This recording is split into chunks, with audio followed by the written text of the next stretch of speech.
नमस्कार दोस्तों, इन्फोलैब में आपका स्वागत है। आज हम बात करेंगे एफआईआर के ऊपर, first information report and NCR के ऊपर, नॉन कॉग्निजेबल रिपोर्ट। जानेंगे क्या है इसका मीनिंग, इन दोनों के बीच में क्या डिफरेंस है एंड किस केस में एफआईआर रजिस्टर्ड होती है एंड किस केस में एनसीआर रजिस्टर्ड होती है। पहले हम बात करेंगे एफआईआर के ऊपर और फिर डिस्कस करेंगे एनसीआर। एफआईआर का मतलब होता है first information report regarding commission of cognizable offence. FIR as such court में तो डिफाइंड नहीं है, बट इसका जो प्रोविजन है वो सेक्शन 154 में ये रजिस्टर्ड होती है, कोड ऑफ क्रिमिनल प्रोसीजर। तो आइए देखते हैं सेक्शन 154 क्या कहता है। Every information relating to commission of cognizable offence if given orally to an officer in charge of police station shall be reduced to writing by him or under his direction and may be read over to the informant, and every such information, whether given in writing or reduced to writing as aforesaid, shall be signed by the person giving it, and the substance thereof shall be entered in a book to be kept by such officer in such form as the state government may prescribe in this behalf. सो ये section 154 subsection 1 यह कहता है कि जहां कहीं भी cognizable offence मतलब कि गंभीर अपराध घटित हुआ है, ऐसे ऑफेंस की जानकारी, ऐसे अपराध की जानकारी यदि कोई भी इंफॉर्मेंट देता है या फिर शिकायतकर्ता देता है, किसको? पुलिस ऑफिसर को पुलिस स्टेशन में, तो वो उसके बयान जो है उसको लिखित रूप में पुलिस ऑफिशियल लिखेगा या फिर वो उससे लिखवा भी सकता है, जो भी कंप्लेनेंट है। लिखवाने के बाद में सारी घटना का ब्यौरा लेके वह उससे साइन करवाएगा, इंफॉर्मेंट या कंप्लेनेंट से। साइन होने के बाद में वो उसकी डायरी करेगा, मतलब रजिस्टर्ड करेगा, पुलिस वाला उसको अपनी डायरी में रजिस्टर्ड करेगा और एक नंबर उस पर चढ़ाएगा। ये जो रजिस्ट्रेशन होता है ये एक जो स्टेट गवर्नमेंट है जो उसका फॉर्मेट प्रिस्क्राइब्ड है, उसी फॉर्मेट में ये रजिस्टर्ड होता है। तो ये सब सेक्शन 1 में कहा गया है। आफ्टर दैट 154 का सब सेक्शन 2 पढ़ते हैं। Subsection 2, a copy of the information as recorded under subsection 1 shall be given forward free of cost to the informant. मतलब जो रजिस्टर्ड हुई है एफआईआर, उसकी जो कॉपी है वो फ्री ऑफ कॉस्ट इंफॉर्मेंट या कंप्लेनेंट को दी जाएगी। Sub section 3, any person aggrieved by the refusal on the part of an officer in charge of police station to record the information referred to in subsection 1 may send the substance of such information in writing and by post to the superintendent of police concerned who, if satisfied that such information discloses the commission of cognizable offence, shall either investigate the case himself or direct an investigation to be made by any officer, police officer, subordinate to him in the manner provided by this code, and such officer shall have all the powers of an officer in charge of the police station in relation to that offense. तो यहाँ पर subsection 3 में कहा गया है जो भी शिकायत करता है, कंप्लेनेंट या इन्फॉर्मेंट है, अगर वो शिकायत अपनी पुलिस स्टेशन में लेके जाता है और पुलिस ऑफिशियल उसको रजिस्टर्ड करने से मना कर देता है, कंप्लेन को लेने से मना कर देता है, तो वह अपनी कंप्लेन बाय पोस्ट अपने एरिया के सुपरिटेंडेंट ऑफ पुलिस एसपी साहब को भेज सकता है। कंप्लेन रिसीव होने पे अगर एसपी साहब सेटिस्फाइड होंगे सारे फैक्ट्स पढ़ने के बाद में कंप्लेन के, और उनको लगता है कि कॉग्निजेबल ऑफेंस मतलब गंभीर अपराध उस केस में हुआ है, तो वो उसके इन्वेस्टिगेशन के आदेश दे देंगे, या वो खुद उसको इन्वेस्टिगेट कर सकते हैं या फिर अपने किसी भी सबऑर्डिनेट ऑफिसर को असाइन कर देंगे वो कंप्लेन इन्वेस्टिगेट करने के लिए। और जो भी पुलिस ऑफिसर अपॉइंट होगा इस कंप्लेन पे इन्वेस्टिगेट करने के लिए, उसके पास वही सेम पावर होंगी जो एक पुलिस स्टेशन में पुलिस ऑफिसर के पास होती है, जो कि ऐसे अपराध के केस में, गंभीर अपराध के केस में इन्वेस्टिगेट करता है। सो ये सब सेक्शन 3 में दिया गया है जो मैंने आपको बताया है। इससे अलग भी मैं आपको एक और चीज़ बता देता हूँ सब सेक्शन 3 से ही रिलेटेड, कि जो एसपी साहब हैं वो वहाँ के जो आपके एरिया के कंसर्न पुलिस स्टेशन है वो चाहे तो वहाँ पे भी डायरेक्शन दे सकते हैं जो भी पुलिस ऑफिसर है उसको आपके केस को रजिस्टर्ड और उसको इन्वेस्टिगेट करने की। सो फ्रेंड्स, आपको क्लियर हो गया होगा सेक्शन 154 को गो थ्रू होने के बाद में कि एफआईआर जो है वो किन केसेस में रजिस्टर्ड होती है। एफआईआर जो रजिस्टर्ड होती है वो कॉग्निजेबल केस मतलब गंभीर अपराधों में रजिस्टर्ड होती है, और इस पे अगर रजिस्ट्रेशन नहीं होता है पुलिस थाने में तो एसपी साहब को आप इसकी कंप्लेंट कर सकते हैं। जो हमने अभी गंभीर अपराधों की कॉग्निजेबल ऑफेंस की बात करी, इसकी जो कैटेगरी है उसमें बड़े अपराध आते हैं जैसे कि मर्डर हो गया, डॉरी डेथ हो गया, या फिर अटेम्प्ट टू मर्डर हो गया, 376 रेप हो गया। इस तरीके के जो गंभीर अपराध हैं वो कॉग्निजेबल ऑफेंस की श्रेणी में आते हैं और ऐसे केसेस में एफआईआर रजिस्टर्ड होती है। और यहाँ मैं एक बात और आपको बता दूं कि जो एफआईआर रजिस्टर्ड होती है, एफआईआर के केस में जितनी भी जो ऐसे गंभीर अपराध हैं, इन अपराधों के केस में पुलिस बिना कोर्ट के आदेश के इन्वेस्टिगेशन शुरू कर सकती है और किसी भी पर्सन पे जिस पे उनको कहते शक है या फिर उनको कुछ एविडेंस मिला है किसी के खिलाफ में, उस बंदे को वो अरेस्ट कर सकती है।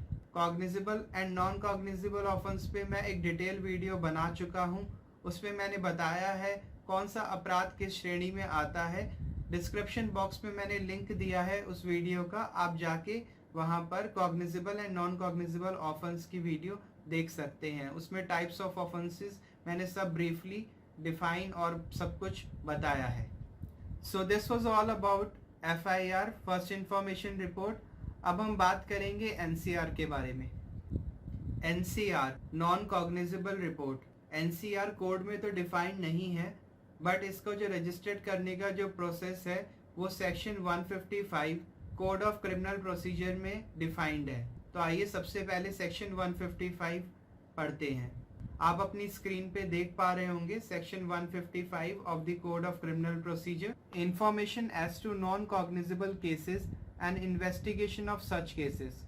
Subsection 1, when information is given to an officer in charge of police station of the commission within the limits of such station of a non-cognizable offence, he shall enter or cause to be entered the substance of the information in a book to be kept by such officer in such form as the state government may prescribe in this behalf and refer the informant to the magistrate। यहाँ पर subsection 1 में कहा गया है कि जो भी इंफॉर्मेंट है, कंप्लेनेंट है, अगर वो नॉन कॉग्निजेबल ऑफेंस जो अपराध गंभीर नहीं है उसकी इंफॉर्मेशन जब वो पुलिस ऑफिसर को पुलिस स्टेशन में देगा तो उसको लिखित रूप में रिकॉर्ड करा जाएगा। रिकॉर्ड करने के बाद में उसको रजिस्टर्ड करा जाएगा उस फॉर्मेट में जो स्टेट गवर्नमेंट ने प्रिस्क्राइब करा हुआ है, और रजिस्टर्ड करने के बाद में इंफॉर्मेंट को मैजिस्ट्रेट को रेफर करा जाएगा कि अगर वो उसको अप्रोच करना है फर्दर तो वो मैजिस्ट्रेट को कोर्ट को अप्रोच कर सकता है। Subsection 2, no police officer shall investigate a non-cognizable case without the order of magistrate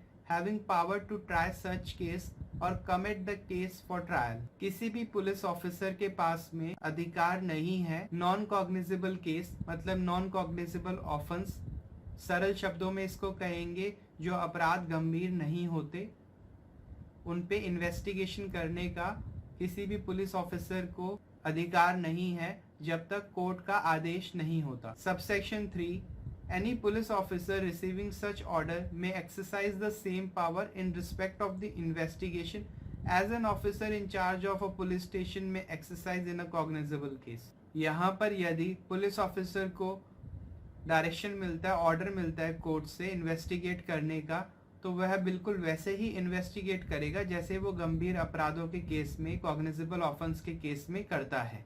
Subsection 4, where a case relates to 2 or more offences of which at least one is cognizable, the case shall be deemed to be a cognizable case, notwithstanding that the other offense are non-cognizable।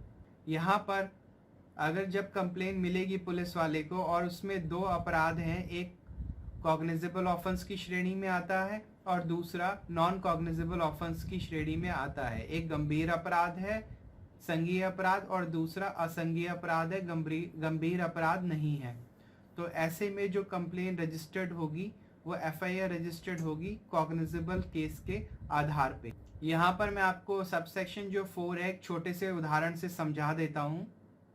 जैसे कि 323 है वो non cognizable offence है और जो 341 है वो cognizable offence है, गंभीर अपराध है। तो यहाँ पर एक अपराध कॉग्निजेबल है, एक अपराध नॉन कॉग्निजेबल है। तो नॉन कॉग्निजेबल में एनसीआर रजिस्टर्ड होती है और कॉग्निजेबल ऑफेंस के केस में एफआईआर रजिस्टर्ड होती है। बट जहाँ पर दो ऑफेंस दो नेचर के होंगे वहाँ पर कॉग्निजेबल केस के आधार पे, कॉग्निजेबल ऑफेंस के आधार पे एफआईआर रजिस्टर्ड होगी। जो सेक्शन 155 है उसके अंदर जब एनसीआर रजिस्टर्ड होगी फॉर नॉन कॉग्निजेबल ऑफेंस, जो अपराध गंभीर नहीं है, जैसे कि 323 छोटी मोटी जो मारपीट होती है वो 323 में आता है, और 504 किसी की इंसल्ट कर देना वो 504 में आता है। तो ये छोटे अपराध हैं जिसमें सज़ा बहुत कम है, 3 साल से कम है। तो ऐसे अपराध के केस में एनसीआर कटेगी, एनसीआर रजिस्टर्ड होगी। और सपोज आपका कोई मोबाइल, आपका सामान अगर गुम हो जाता है तो उस केस में आप एनसीआर कटवा सकते हैं, एनसीआर रजिस्टर्ड करवा सकते हैं पुलिस थाने में अपनी कंप्लेन देके।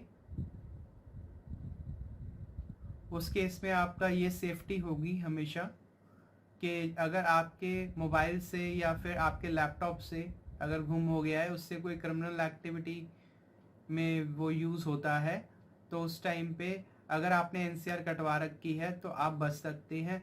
अदरवाइज पुलिस आपको ट्रेस करके पकड़ेगी। आपका गुम हो गया है तो आपने इन्फॉर्मेशन इस चीज़ की थाने में देनी है, पुलिस स्टेशन में देनी है, और वो आपका एक एनसीआर रजिस्टर्ड करके आपको एक कॉपी दे देंगे। एनसीआर रजिस्टर्ड होने के बाद में यदि आप चाहते हैं उसके आगे कार्रवाई हो तो आप कोर्ट अप्रोच कर सकते हैं मजिस्ट्रेट साहब के पास में, और फर्दर मजिस्ट्रेट साहब अगर कोर्ट से आदेश होगा तो पुलिस वाले उस एनसीआर पे इन्वेस्टिगेट करेंगे, और अगर आगे चल के कोर्ट अगर वारंट इशू करती है तो पुलिस वाले अरेस्ट करेंगे जो भी एक्यूज्ड पर्सन है उस केस में।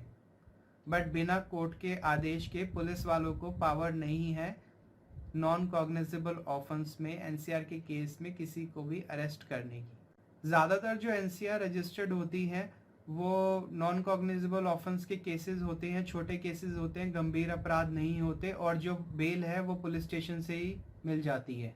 और इसके साथ में जो मैंने पहले एक नॉन कॉग्निजेबल ऑफेंस और कॉग्निजेबल ऑफेंस पे वीडियो बनाई थी, आप उसको भी देखें, वो भी उससे भी आपको काफ़ी नॉलेज मिलेगी। फ्रेंड्स, आई होप कि आपको डिफरेंस समझ में आ गया होगा एफआईआर और एनसीआर के बीच में। आपको ये भी आइडिया लग गया होगा किस केस में एफआईआर रजिस्टर्ड होती है और किस केस में एनसीआर रजिस्टर्ड होती है।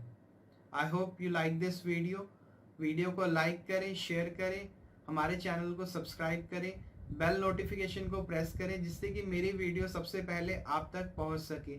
Thanks for watching इन्फोलैब।